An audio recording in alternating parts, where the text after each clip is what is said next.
Bismillahirrahmanirrahim. Dear students, Assalamu alaikum. This is Muhammad Abai Saban, your teacher of business communication and report writing.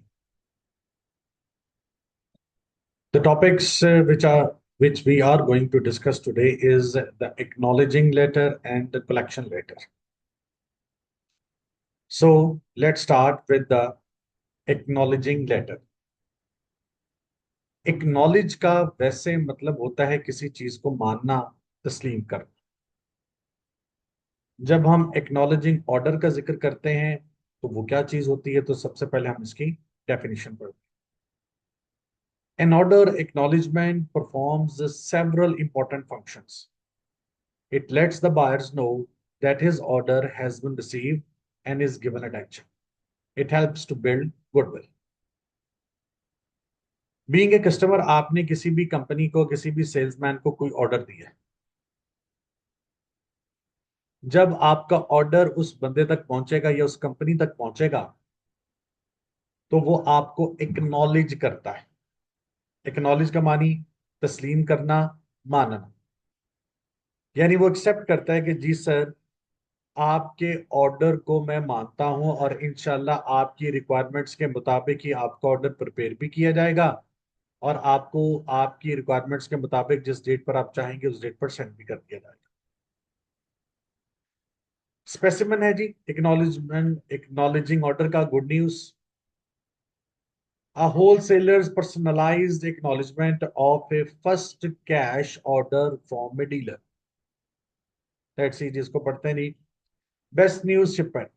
You can expect to receive the 24 top skill lawn edges #L592 and the 5 manual movers M687 in time for your garden sale Monday, May 15th. They were shipped by prepaid express this afternoon. आपने उसको बता दिया कि आपने हमसे ये वाली चीजें मंगवाई थी, उसका नंबर भी ये था और इस डेट को, इस टाइम को आप तक ये चीजें पहुंच भी जाएंगी और आपको प्रीपेड एक्सप्रेस के जरिए से ये चीजें भिजवाई भी जा रही। Appreciation check acknowledgement. Thank you for your order and for your rupees 42,550 check, which exactly covered the items as priced in your dealer catalog. As you know, the suggested markup on these items is 30%. आपने उसको पैसे कहे थे कि जी कितने पैसे होंगे और आपने बीइंग ए सेल्समैन इतने पैसों के अंदर ही वो तमाम आइटम्स जो थी वो कवर कर दी और आपको ने ये भी उसको बता दिया कि इन आइटम्स के ऊपर मार्कअप कितना है, वो भी 30% है, तो आपने उसको कंफर्म कर दिया। नेक्स्ट है जी resale on services for dealers customer benefits. Your customers will be pleased with these highly popular top skill tools. Currently, they are advertised in special half-page two-color ads in House and Home and Western Garden magazines, April through July. You can assure your customers that every top skill is a factory guaranteed according to the contract that accompanies each tool. A special feature of the top skill edge is its ability to trim neatly within 1 inch of flower beds and rockeries. On the mower, a simple twist of the dial knob adjusts both wheels and roller for precise cutting height and ease for operation. Basically, आपने एक kit मंगवाई थी अपने garden के लिए। वो आपको वो किट सेंड भी कर रहा है, एक्नॉलेज भी कर रहा है और साथ ये भी बता रहा है कि हमारी इस किट के फीचर्स क्या क्या, कि किस तरह से आपके ग्रास को ट्रिम करेगी और नीटली ट्रिम करेगी और how you can operate this gadget. So all these things have been told to you just for your comfort. Services to dealers. Illustrations of counter and window displays and other free sales helps are sent with this letter. Just let us know your needs on the enclosed checklist. और आप extra क्या क्या services दे रहे हैं ये भी आपने इस के जरिए से उन तक ये बात पहुंचा दी. So your prime purpose is to not just acknowledge and accept his order, but also to give some kind of features, but also to give some kind of services to the customer. It will be a very courteous kind of a thing, and it will show a goodwill gesture on the part of yours to show such empathy with the customer. G. Next is suggestion for credit courtesy. You may be interested in our regular credit terms of 2/10, net 30 on future orders. If so, just fill in and return the enclosed forms. We will gladly consider your credit application. Also, if you have any questions with which we might be able to help, just write us. We will do our best to serve you promptly.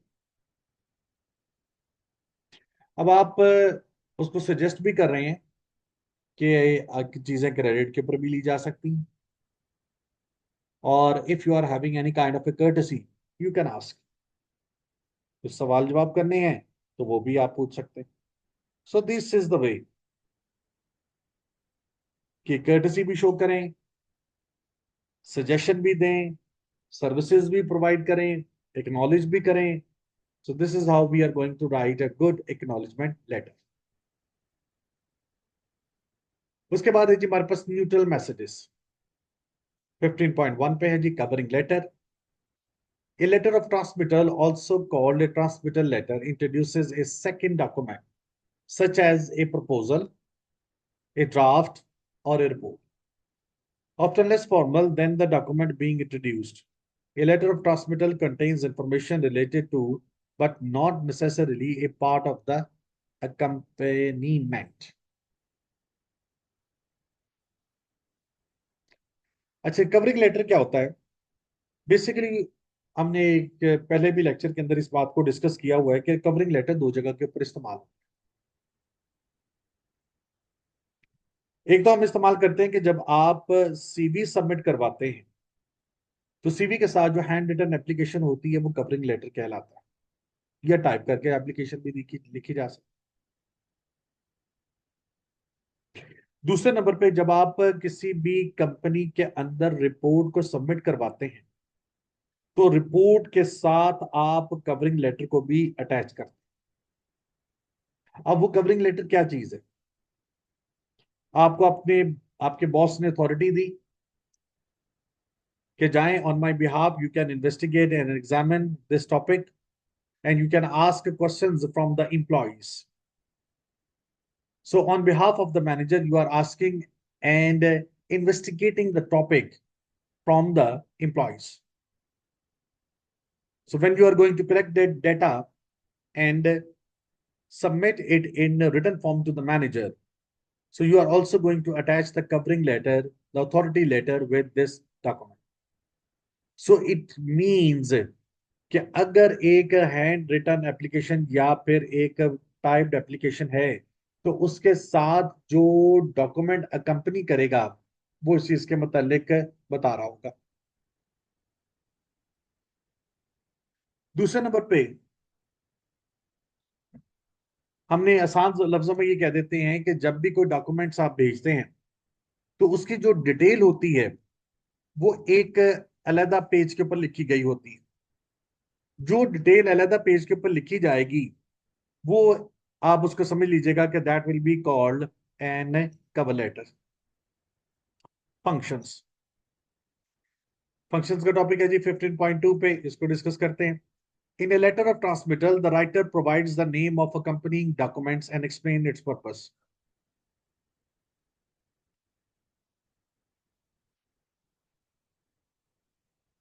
जो document आप भेजेंगे ना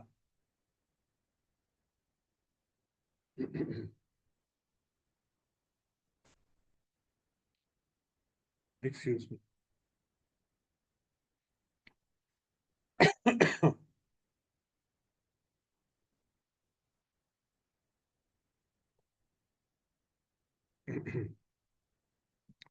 जो document हम भेजते हैं, basically इस letter के अंदर उसकी एक डिटेल शामिल होती है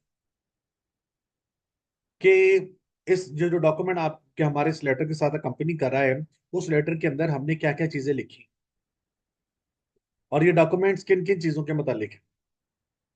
number two, it is used as an introduction and may summarize important information detailed in the accompanying document. May summarize important information detailed in the company. आपके आप देखिए, हमने रिपोर्ट का जिक्र किया। रिपोर्ट एक बहुत लेंथी किस्म की रिपोर्ट होती है जिसमें hundreds and thousands of pages भी हो सकते हैं। उस रिपोर्ट की एक इंतहाई मुख्तसर किस्म की डिटेल आपके कवरिंग लेटर के अंदर शामिल होगी। Number three, the writer may also expresses his wish to maintain contact with the reader and to be considered for future engagements. इसका तीसरा कहता है कि फंक्शन ये है कि राइटर जो है वो चाहता है कि उसका एक कांटेक्ट बना रहे रीडर के साथ, और नेक्स्ट फ्यूचर एंगेजमेंट्स के लिए भी वो एक दूसरे के साथ ताउन करते रहे। So it is very essential to establish a relationship with the help of this covering letter। 15.3 के ऊपर है जी, features. Though brief, a letter of transmittal can introduce the accompanying document in a number of ways. The writer may show the reader how the accompanying document meets the expectations or goals outlined earlier.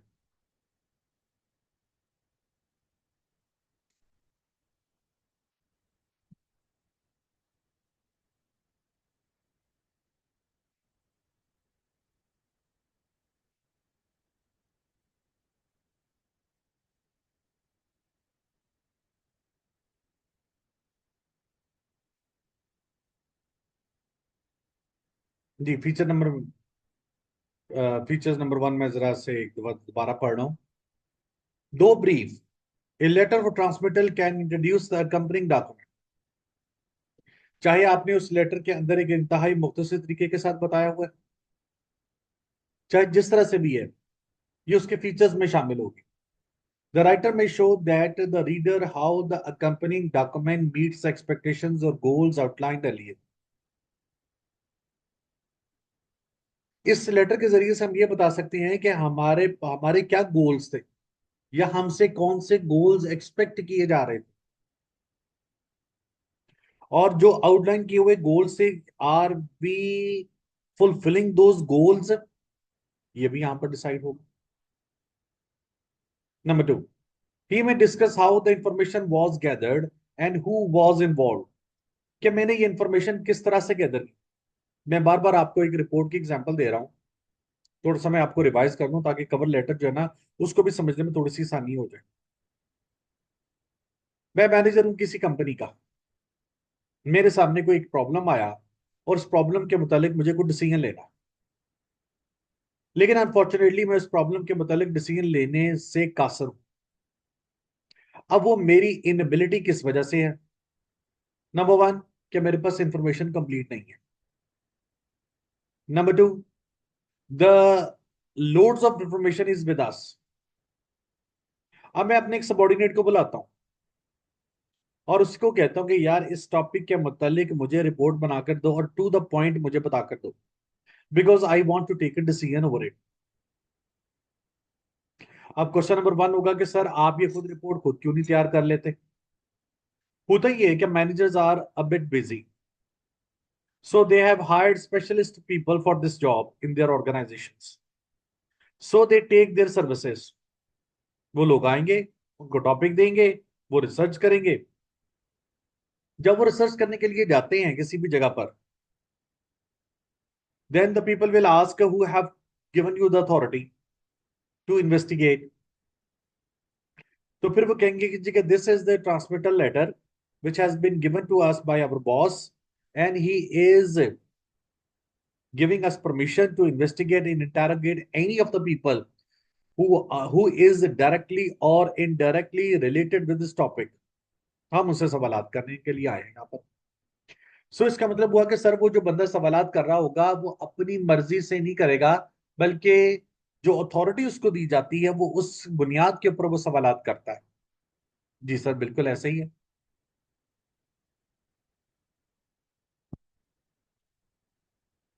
अब जो सवालात किए जाएंगे, वो जो question है, जो question करने वाला है वो अपनी दानिश के मुताबिक, अपनी समझबूझ के मुताबिक, अपनी कैपेबिलिटी, अपने स्किल के मुताबिक वो सवालात करेगा। और वो कोशिश करेगा कि जो टॉपिक उसको उसके बॉस ने साइन किया है उसके मुतालिक मैं पर्टिकुलर क्वेश्चंस करूं ताकि मुझे पर्टिकुलर आंसर्स भी मिल जाए।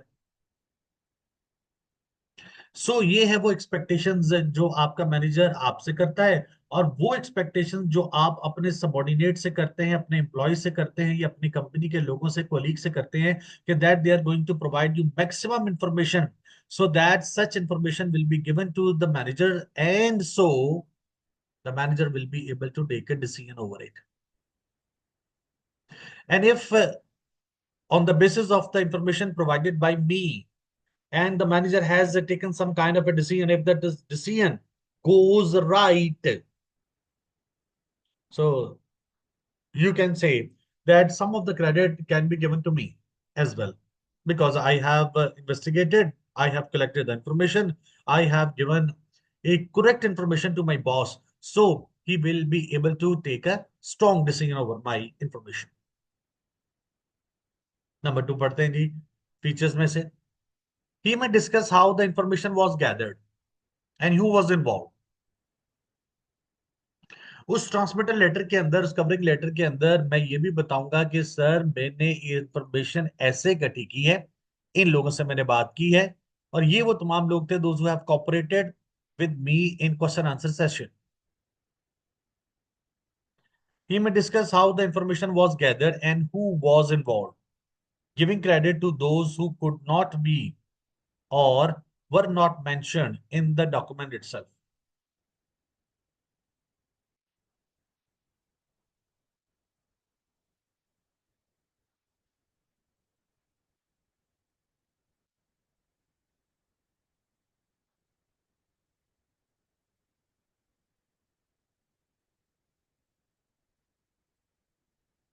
पॉइंट नंबर टू में दोबारा से पढ़ो जी। He may discuss how the information was gathered, कहां से इकट्ठी की, कैसे इकट्ठी की। देखें, इंफॉर्मेशन गैदरिंग के दो तरीकेकार हैं। One way of gathering information is called primary source, and the second way of information is called secondary source. Primary source ये होता है कि आप फील्ड में जाते हैं, लोगों से मिलते हैं, लोगों से डाटा कलेक्ट करते हैं, उनसे क्वेश्चंस करते हैं। This is also called the first hand information. और रियलिटी में भी सही इंफॉर्मेशन लोगों से मिलकर बातचीत करके हासिल की जाती है। सेकेंडरी सोर्स कहते हैं कि जब आपने इंफॉर्मेशन गूगल से, एआई से, या किसी पुरानी रिकॉर्ड से, रिपोर्ट से हासिल की, तो वो सेकेंडरी इंफॉर्मेशन कहलाती है। फिर हमने देखना यह है कि जहां से हम इंफॉर्मेशन हासिल कर रहे हैं, हम वो सोर्स कितना क्रेडिबल है, वो वेबसाइट, वो एआई कितनी क्रेडिबल है। खैर, ये तमाम बातें कि हमने इंफॉर्मेशन प्राइमरी सोर्स से हासिल की है या सेकेंडरी सोर्स से हासिल की है, इस सारी बात को हम अपने उस रिपोर्ट में भी मेंशन करेंगे और अपने लेटर में भी मेंशन करेंगे। The third one, the letter may also direct the reader to act by requesting, for example, suggested edits to the accompanying draft or signatures on an enclosed contract.